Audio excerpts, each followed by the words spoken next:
अभी आप सुन रहे हैं सुमन मलंगिया एंटरटेनमेंट को। डीजे सुमन मलंगिया।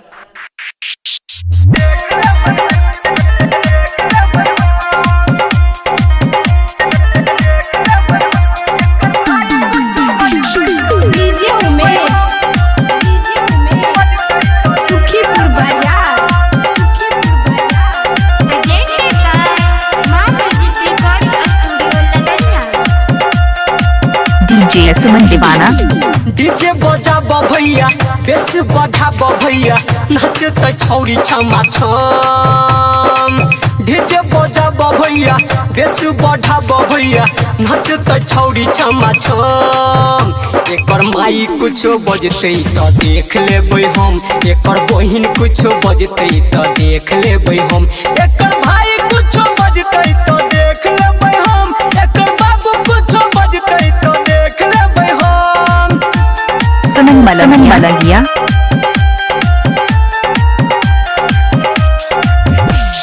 डीजे उमेश,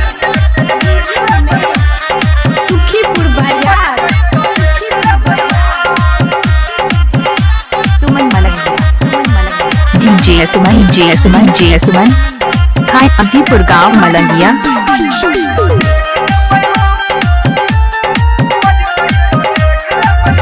एकर माइयो लेल कई पैसा तो डर करब हम कैसा। हम नचेबै भर रात रे, निका पास देबै भीतरी में धाइस रे। एकर माइयो लेल कई पैसा तो डर करब हम कैसा।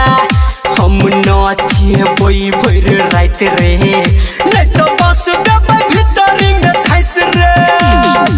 लाइट लगाबा ऊपर, छौरी ई छै सुपर, नाचते पूरा छमा छम। ए हो लाइट लगाबा ऊपर, छौरी ई छै सुपर, नाचते पूरा छमा छम।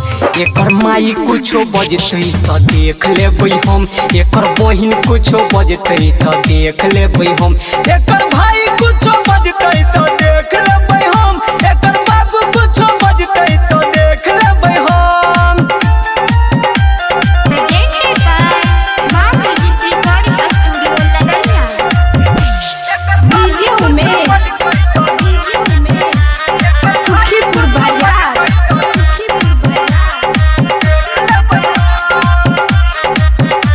सुमन मलंगिया।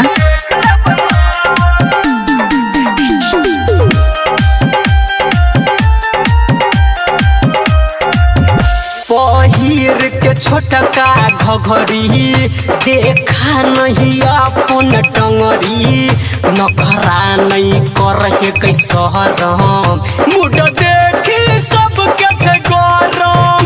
पहिर के छोटका घघरी, देखा नहीं अपन टंगरी, नखरा नहीं करहे कैसहरम, मुड देखी सबके छै गरम।